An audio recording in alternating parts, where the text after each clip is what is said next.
आणि संसारातली संपदा नको का? ह्या दोघांच्या मागे किती लोक पागल झाले त्याचा अर्थ दिसतो आपल्याला.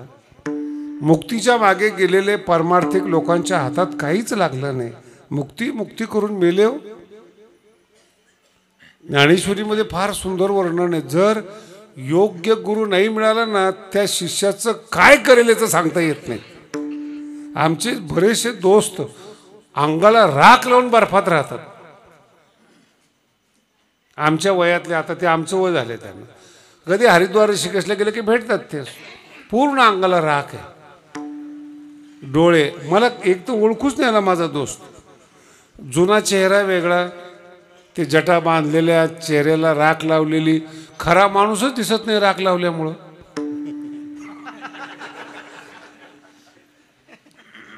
नाही मेकअप केल्यामुळं खरी बाई ओळखू येते का?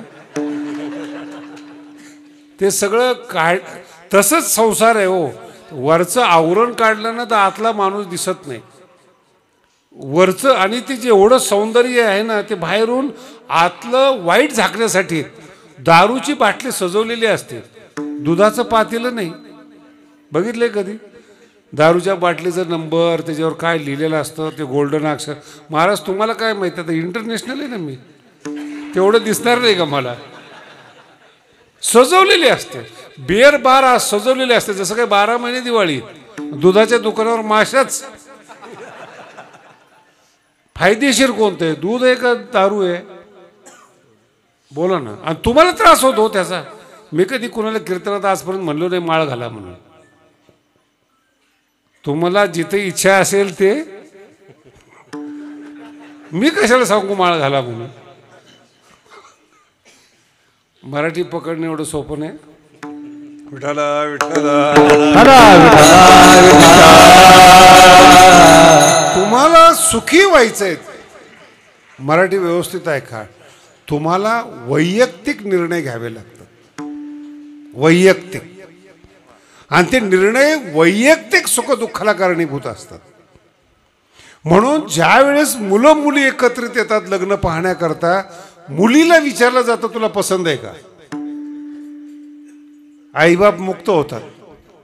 नाही कळालं? तुला अगोदर दाखवले होतं. मग आता नवीन पद्धत निघाली. पसंत आल्यानंतर 10 मिनिटं खोलीमध्ये बोला. दोघंही चांगलं चांगलं दाखवतात.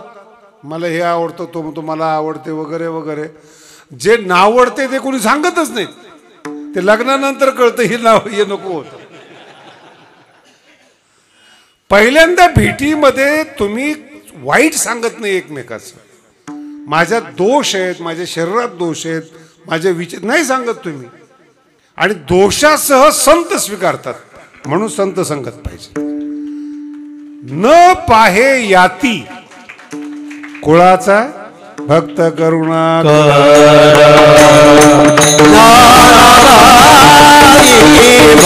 करुणा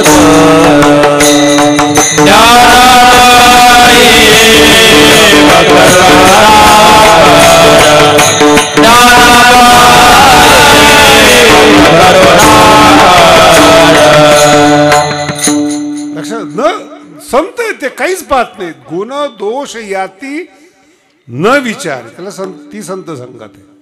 त्याला संत म्हणतात. आता हे जे माझा दोस्त होता हिमालयामध्ये राहणारा, लंगोटीवर मला ओळखूच नाही आला. मग त्याने मला म्हणे तुझं भविष्य सांगतो. तुला सांग. आता माझाच दोस्त आहे ना तो. मग त्यांनी सांगायला सुरुवात केली मी कुठे जन्माला आलो, माझी शाळा कुठं झाली, माझं शिक्षण कुठं झालं, सगळं सांगायला सुरुवात केली त्यांनी. आता ते खरंच आहे ना, ते मला ओळखणार आहे, तो दोस्त आहे. मग त्याच्या बोलण्याची लकब ओळखली मी. म्हणजे मित्रत्वामध्ये घडलेल्या गोष्टी पण तो सांगतो. म्हणजे मला डाऊट आला की हा मित्र असला पाहिजे, कारण की हे ज्योतिषमध्ये नाहीये.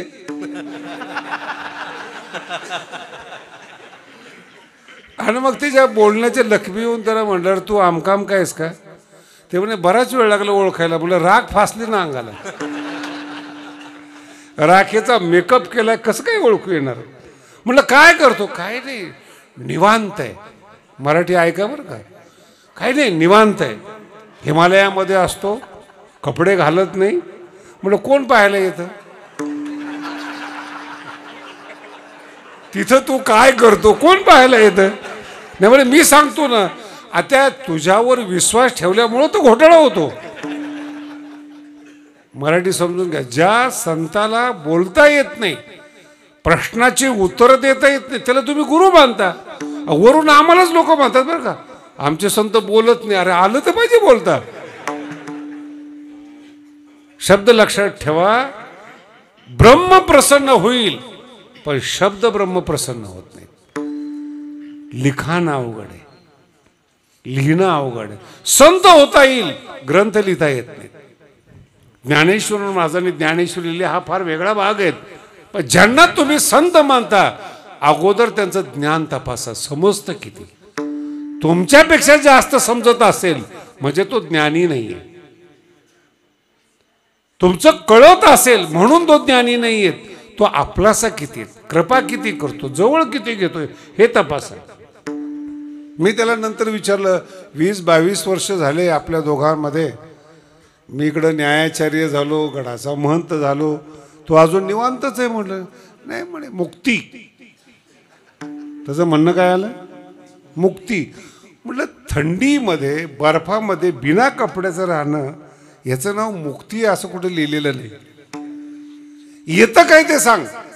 20 वर्ष वायाला घालवले, अंगाला राख लावून केलं काय ते सांग.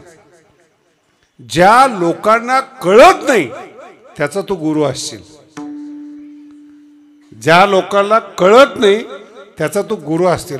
कळणाऱ्या जगामध्ये तुझं स्थान सांग. विठ्ठल विठ्ठल. तुम्ही ठरवता मी कोण आहे, तुम्ही ठरवता मी अमुक आहे म्हणून घात होतो. जगद्गुरु तुकोबाराय म्हणतात, मला मुक्ती नको, मला गे मुक्ती. आणि पारमार्थिक संपदामध्ये रोज मर्डर चालू आहेत, रोज खंडणी, रोज मर्डर, रोज सत्तांतर, रोज. कशामुळे ते संपदा? बघ तुमच्या गावामध्ये आता तर भाव आलाय तुम्हाला, संभाजीनगरच्या शेजारी आलात. बांधावरून भांडण आहेत सख्या भावाची, एका आईच्या पोटातून जन्म आले. अहो पुणे जिल्ह्यामध्ये मी असं ऐकलंय की रक्षाबंधनच बंद झाले, कारण की जमिनीला भाव आले आणि बहिणीला लोभ झाला आणि तिची सही घेतल्याशिवाय काही करता येत नाही. लोभ, संपदा. न लगे जिथं वैर आहे, असमाधान आहे. म्हणून जी बुद्धिमान मुलगी आहे, हुशार मुलगी आहे, ती नवरा समजदार मागते, श्रीमंत मागत नाही. नाही, जी बुद्धिमान मुलगी आहे, मराठी समजून घ्या, जी बुद्धिमान आहे, समजदार आहेत, ती समजदार मुलगा मागते. जिला काहीच कळत नाही ती श्रीमंत नवरा मागते. आणि मग त्याचे जे कुटाणे आहे, त्याचे जे सगळं स्वीकारावे लागतात, मला सगळे दोष स्वीकारावे लागतात. समजदार आहेत. समजदार का असला पाहिजे? संसार मुळातच दुःखमय आहे. तुम्ही माझ्या समोर बसलात, कीर्तन ऐकायला फार छान आहे, पण तुम्ही किती अनुभवी आहात. तुम्ही जरा तुमच्या आयुष्यामध्ये मागे वळून पहा, किती लोकांनी तुम्हाला नावं ठेवलेले आहेत, किती लोकांनी निंदा केलेली आहेत, किती भावकीनं त्रास दिलेला आहेत, किती लोकांनी धोका दिलेला आहे. तुम्ही ज्यांच्यावर विश्वास ठेवला आहे त्यांनी तुम्हाला मातीत घातलेलं आहे. किती लोकांनी घातलंय, अनुभव घ्या. याच्यात संताचा काही दोष आहे का?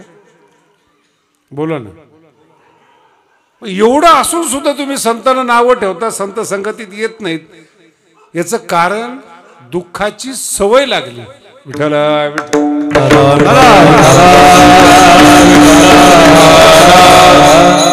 ज्ञानोबा फार सुंदर सांगतात बरं का.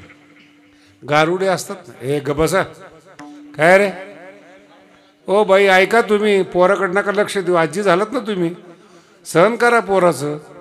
विठ्ठल विठ्ठल. सहन करत नाही म्हणून मंदिरात यावं लागतंय. विठ्ठल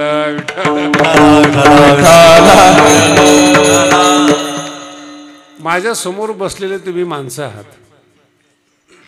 याच्यामध्ये मुलं जे असतात ना, ते आपापली लाईन, कोणी कॉमर्स आहे, कोणी सायन्स आहे, कोणी राजकारण आहे, कोणी व्यापार आहे, असे वेगळी वेगळी लाईनीमध्ये जातात. माणसं आहेत ना आपण, लाईन वेगळी वेगळी, सगळ्याचा उद्देश पैसे कमवणे. जेवढे काम धंदे करणारे लोक आहेत सगळ्यांचं पॅकेज आहेत, सगळेचे सगळे पैसे कमवतात, सगळ्याला मान्य आहे. ज्ञानोबरायांनी 700 वर्षापूर्वी एक उदाहरण दिलेलं आहे. गारुडी जो असतो ना, तो सापाला घेऊन पैसा मागत असतो. तुम्ही जुन्या काळात बघितलं असेल, आता ते कमी झालेत. सापाचं, अजगराचं ओझं, नागाचं ओझं, विष असणारे नाग आणि साप खांद्यावर ओझं घेऊन गावोगावीमध्ये जातो. मला सांगा, ते जे विषारी नाग आहेत, ज्यांचा सांभाळ करतो त्या दुर्डीमध्ये, त्याच्यामध्ये विषारी नाग आहेत. सावधानीपूर्वक हात घालावा लागतो, रिस्क घ्यावी लागते. आणि त्याला लोकांना दाखवून काय कमवायचे त्याला, आणि तुम्ही सुद्धा शिकून पैसेच कमवतात, तो सुद्धा रिस्क घेऊन. पण ज्ञानोबराय म्हणतात 2-4 रुपयासाठी भीक मागून कमवण्यापेक्षा कर्म करून कमवलं तो चांगला माणूस होईल. कर्म करून कमवलं पाहिजे. तो नाही विषारी साप पाळतो आणि तिथून तो, पण त्याला जर विचारलं बाबा काहीतरी काम कर, हेच काम चांगलं म्हणतो. दुसरं कामच त्याच्या डोक्यात पक्क बसलेले आहेत. आणि गारुड्याचा जो मृत्यू होतो ना, तो शेवटी एखादा चपळ नाग निघतो, तो चावा घेतो, त्याच्यातच जातो तो. जेवढे साप पकडणार आहेत ना, 2-4 वेळा झटका होतोच त्यांना, आणि एखादा जास्त विचार निघाले की मोरतोच तो. ज्ञानोबराय ज्ञानेश्वरी सांगतात या गोष्टी. अरे 2-4 रुपयासाठी एवढी रिस्क घेतोस तू. उत्तर फार सुंदर दिलं. काय कीजे, ज्ञानोबराय आईप्रमाणे बोलतात बरं का. काय कीजे, शिणची होय गोड आहे का. आई बदाम खाऊ घालते आणि ती पिझ्झाकडेच पळते पोरग. बदामामध्ये बौद्धिक कस आहे, शारीरिक कस आहे, हाडकं मजबूत होतात, बुद्धी मजबूत होते. पण त्याला वडापाव पाहिजे, श्रीमंताचं पोरग आहे. शेवटी आई काय म्हणते, काय करावं याला, ऐकतच नाही. तसं ज्ञानोबराय आपल्याला म्हणतात, काय कीजे, संसारातली माणसं दुःखालाच गोड समजतात, हे दुःख आहे.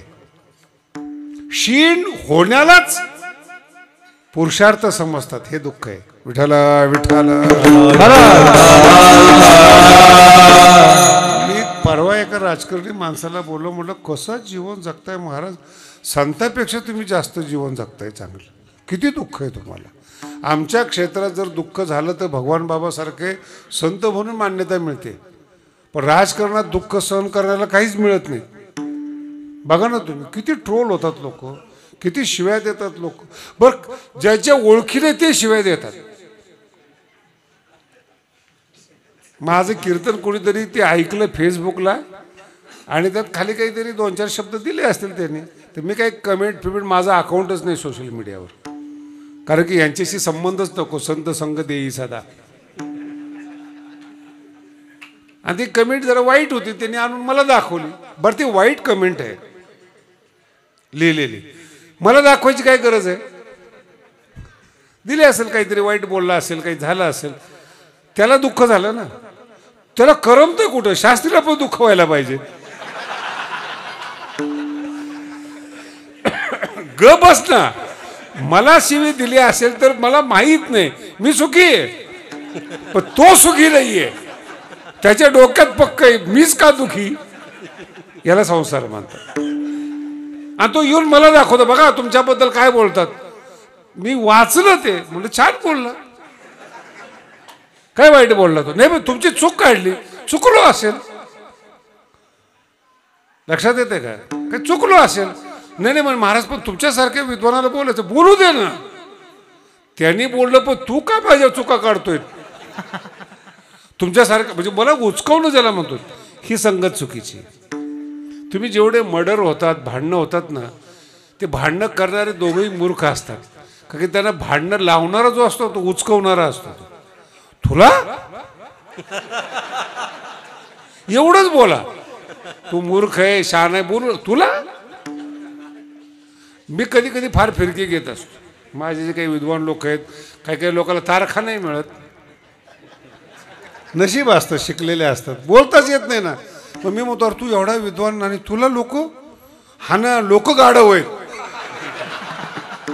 काय म्हणतो तो, अरे याचं बोलणं जर लोकांना कळालं असतं, आवडलं असतं, काही तोंड पाहून तुम्ही तारखा घेता का कीर्तनाच्या? बोला ना, तोंड आवडलं तर तारखा घेतात. अरे तू असं बोल ना की लोकांना आवडलं पाहिजे. तू आवडत नाहीस हे स्वीकारतच नाहीत. मी आवडत नाही हे नाही कळत, लोक गाढव आहे म्हणतात. खरं आपण